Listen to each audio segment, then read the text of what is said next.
I was just the quiet girl in the corner, the one who smiled but never spoke her heart. No one knew I was secretly in love with him, the man everyone admired, the billionaire. I never thought he even saw me until the day he kissed me in front of everyone. If you've ever loved someone silently, hoping they'd one day feel the same, this story is for you. Stay with me until the end. You won't believe how everything changed with one kiss. And don't forget to like, subscribe, and share this if you believe love finds you when you least expect it. People never really noticed me, and honestly, for a long time, I was okay with that. I've always been the quiet type, the one who listens more than she speaks, the one who remembers everyone's birthday in the office, but never expects anyone to remember hers. I show up, do my work, smile at the receptionist, help when someone needs an extra hand with a deadline. But I don't draw attention to myself. I never have. In meetings, I'm the girl who takes the notes while everyone else pitches the big ideas. And when someone's celebrating something, an engagement, a promotion, a new car, I'm the one clapping the loudest, even though no one ever really looks at me. I'm not saying I'm invisible, but I've definitely mastered the art of staying in the background. There's a strange kind of safety in being overlooked. You don't risk rejection when you don't put yourself out there. You don't get hurt when you don't ask for more. And in a place like the corporate world, where everything feels like a race toward success, power, recognition, I guess I just decided a long time ago that I'd rather be the calm breeze than the storm. But then he walked in. It was a Monday, I remember that. Most people hate Mondays, but I've always liked the fresh start feeling. I was organizing files near the back of the conference room when I first saw him. Tall, broad-shouldered, dressed in a tailored navy suit that looked like it belonged in a fashion magazine, not a finance building. His presence was quiet, but powerful. Like he didn't need to speak loudly to own the room. He just did. The way people shifted when he walked in, the way the chatter died down, everyone seemed to recognize him instantly. I didn't. I leaned over to ask a coworker, "Who's that?" Her eyes lit up. "You don't know? That's Isaiah Walker, the billionaire investor who just bought into the company. He's basically royalty." Oh, a billionaire. I remember thinking, well, he's beautiful and completely unreachable. Still, something about him stuck with me. Maybe it was how he didn't act like he knew he was the most important person in the room. He listened when people spoke. He looked them in the eyes. When he smiled, it wasn't the fake kind you see from people who want something. It was genuine, almost warm. He had that energy that made you want to be near him, even if you didn't know why. But me? I stayed back. I watched him from a distance like I always did with people who fascinated me.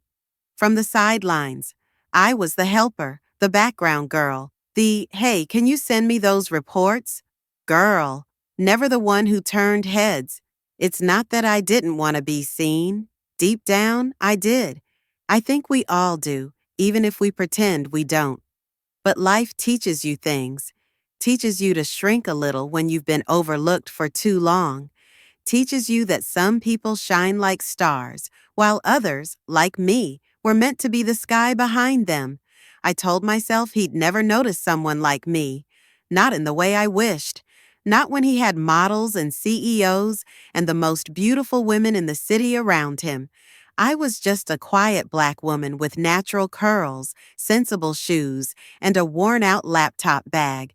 I loved poetry, drank tea instead of coffee, and cried during charity commercials. I was ordinary in a world that celebrates the loud, the flashy, the bold. But I kept watching him, even when I told myself not to.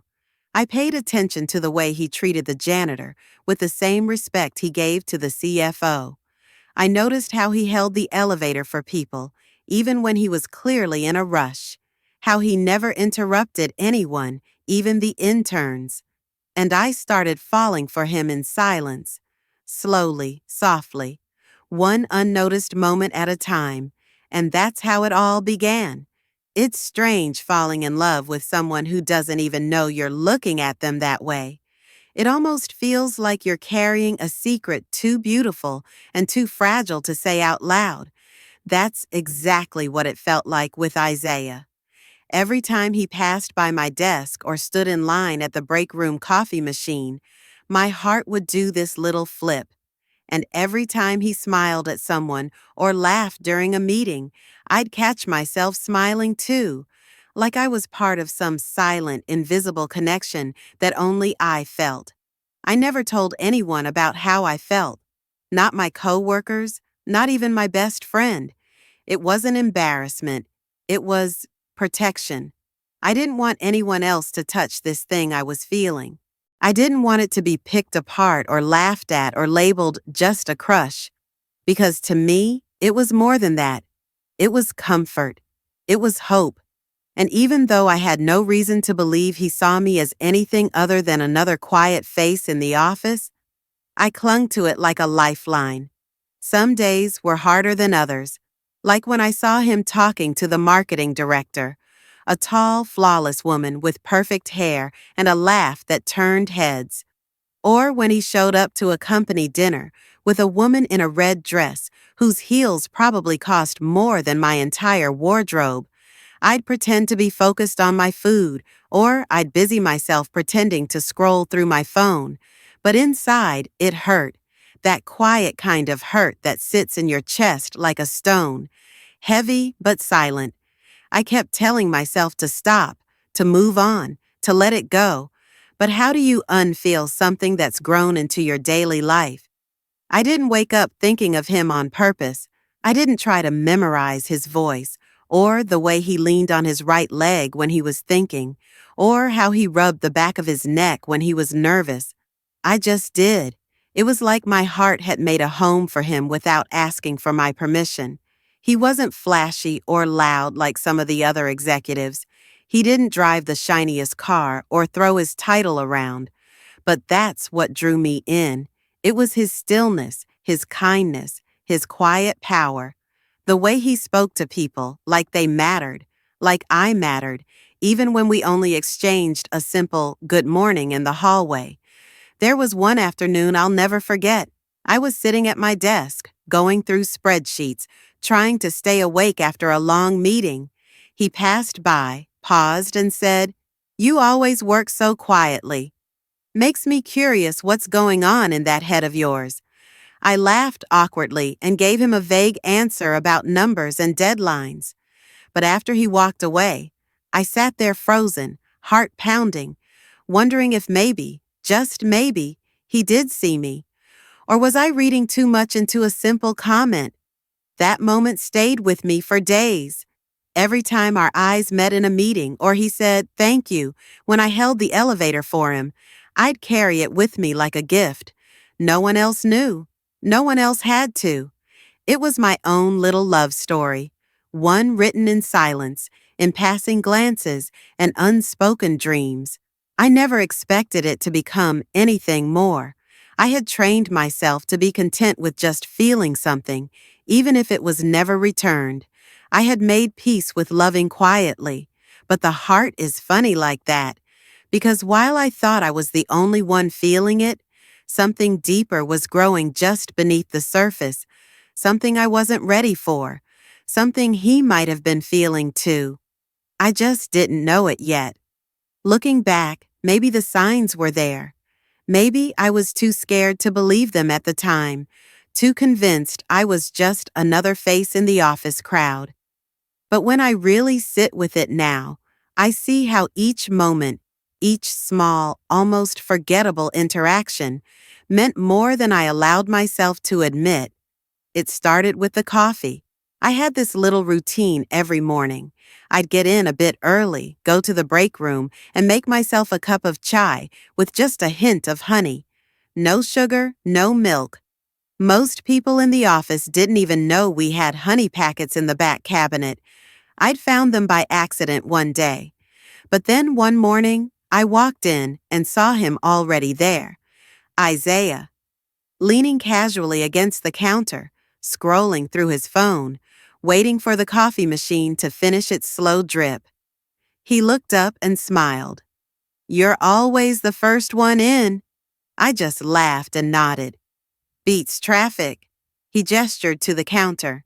"You know, I found these little honey packets in the cabinet a while back. Game changer for tea." I blinked. That was my thing. He wasn't just making small talk, he'd noticed. Another time, it was the elevator. Everyone was rushing to get downstairs for some department-wide meeting, and in the chaos, I tripped a little over my own heel. It snapped, just like that. Everyone kept walking. No one even looked back, except him. He stopped, crouched down next to me, and said, "You okay?"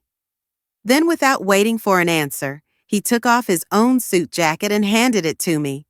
"Here, use this to balance until we get you a seat." I didn't even know what to say. My cheeks burned as I hobbled into the meeting room with his jacket in my hand, but he didn't seem embarrassed at all. In fact, he acted like it was the most normal thing in the world to help someone like me. And then there were the meetings. I never spoke much during them.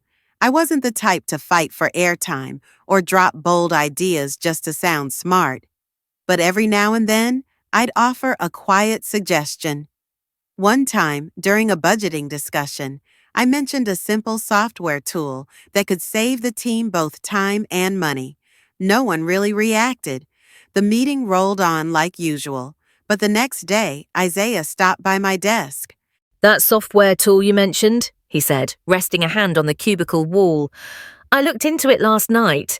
You're right, it could be a huge help. Good call." He looked directly at me when he said it.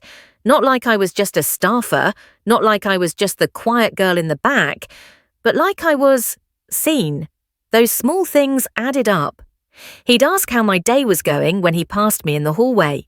He held doors open when no one else was paying attention. During a company lunch, I sat alone at a corner table like I always did, and he sat across from me, asking if I minded company. We talked about music. He loved old soul, and I told him my mum raised me on Etta James. He grinned like I'd said the most perfect thing, like somehow our worlds weren't so different after all. I didn't know what to do with all these moments. Part of me wanted to believe they meant something, that maybe, just maybe, he saw me the way I saw him. But another part of me, the part that had spent years hiding in the background, kept whispering, "Don't get your hopes up." Still, the way he looked at me sometimes, it made it so hard not to hope, and deep down I was starting to wonder if silence was going to be enough. The night of the gala wasn't supposed to be anything special for me. In fact, I nearly didn't go. Our company throws one of those big annual events every year. Dresses, lights, string quartets, the whole thing. But honestly, I always felt out of place at those kinds of events. Too many flashy smiles, too much small talk, and too many people trying too hard to impress. It wasn't my scene. I was more of a soft music and scented candles kind of girl. Still, my manager insisted, "Everyone has to be there, especially you. You're part of the heart of this team." It was sweet, but I knew what she really meant. Don't be the only one who doesn't show up. So I got dressed. I wore a long navy blue dress I'd borrowed from my cousin. It hugged my curves just right, but still felt like me. Simple, quiet elegance. I let my hair stay natural, just fluffed it out a bit, added a little gold around my eyes, and hoped that if nothing else, I'd at least blend into the crowd without looking like I didn't belong. When I arrived, the ballroom was already buzzing with music and laughter. Crystal chandeliers hung from the ceiling like frozen fireworks, and the air smelled like roses and champagne. People were mingling, smiling, making business jokes only half of them found funny. I stayed near the edge of the room, clutching a glass of sparkling water, doing what I did best, watching. And then he walked in. Isaiah. He was in a black tux, looking every bit the billionaire everyone whispered about. Tall, calm, effortlessly commanding, and of course he wasn't alone.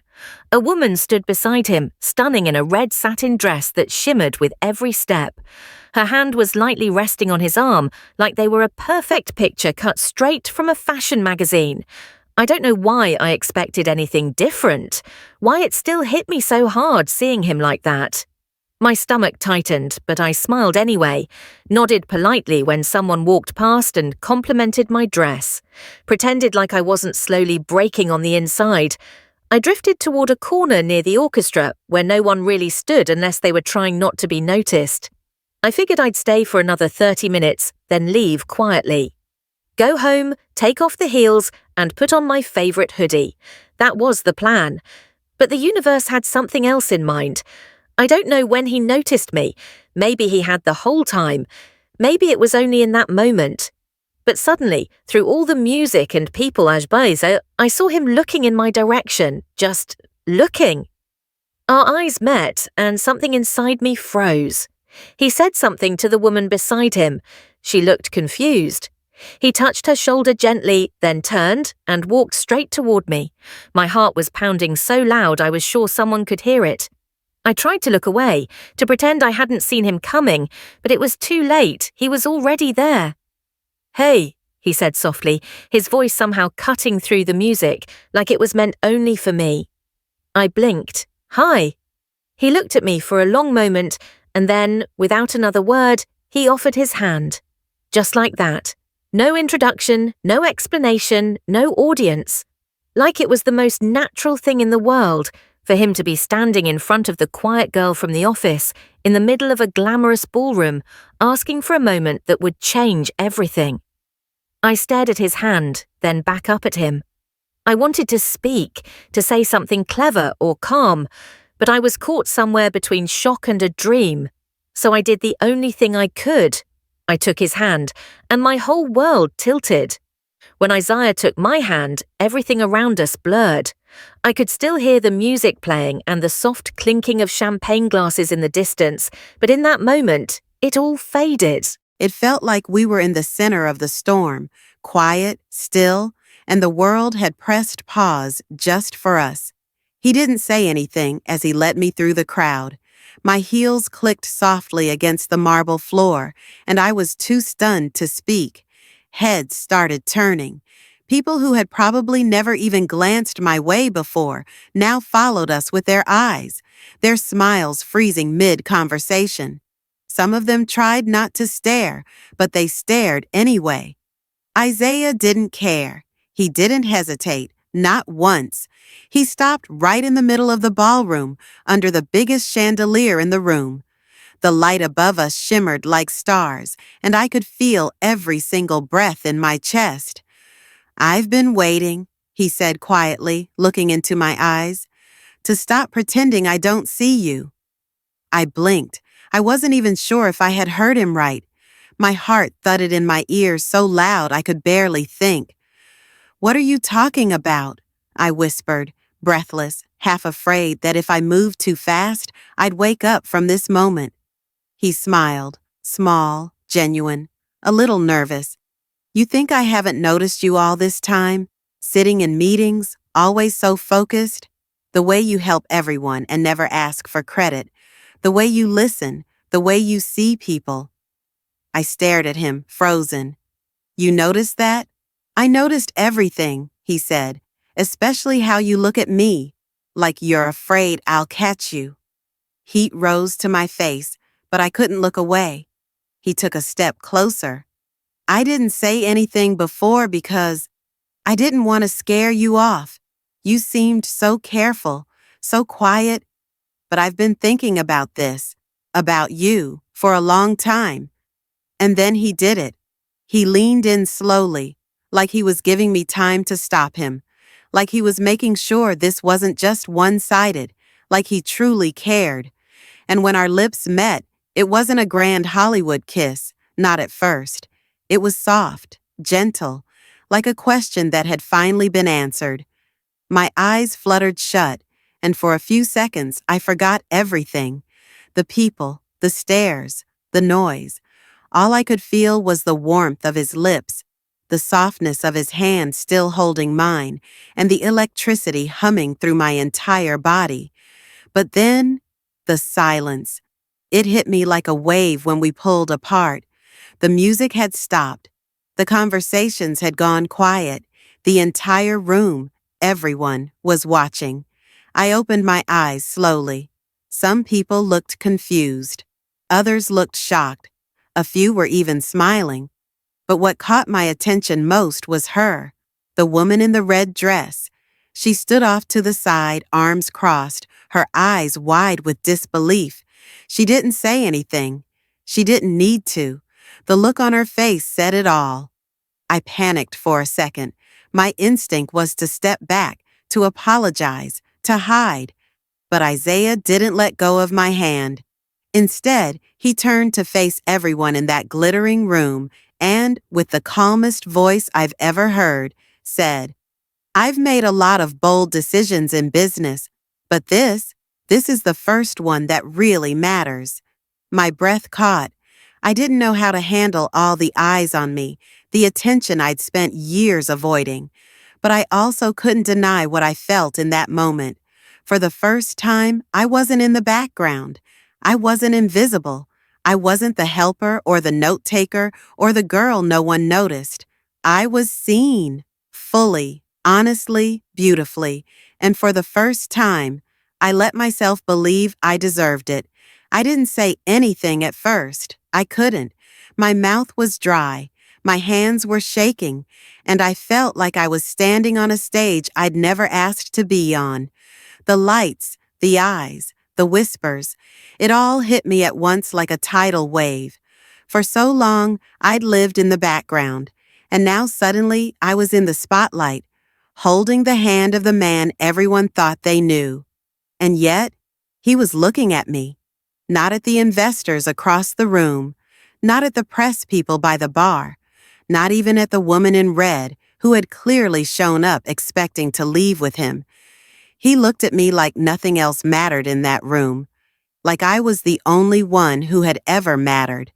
When the music finally started again and people began moving, some awkwardly, some curiously, I tried to step back, to shrink like I always did. But Isaiah didn't let me go. He leaned in close and whispered, "Come with me." Just for a few minutes. I nodded, unable to speak. He led me out to a quiet balcony overlooking the city. The night air was crisp, the skyline glittering like diamonds under a navy sky. I breathed in deeply, trying to calm my racing heart. "I need to say some things," he said, his voice softer now, more vulnerable. "And I don't want to wait any longer." I looked up at him, unsure of what he meant, but too full of emotion to interrupt. "I've been watching you," he began, not in a creepy way.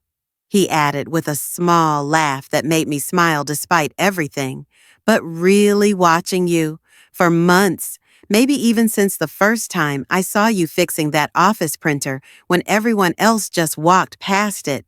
And when it does, it speaks louder than all the silence you held on to for so long. If you've ever loved someone in silence, hoping they'd feel it too, don't give up. Real love doesn't need to shout to be true." Thanks for watching my story. Please like, comment your favorite part, and subscribe for more real love stories that touch the soul.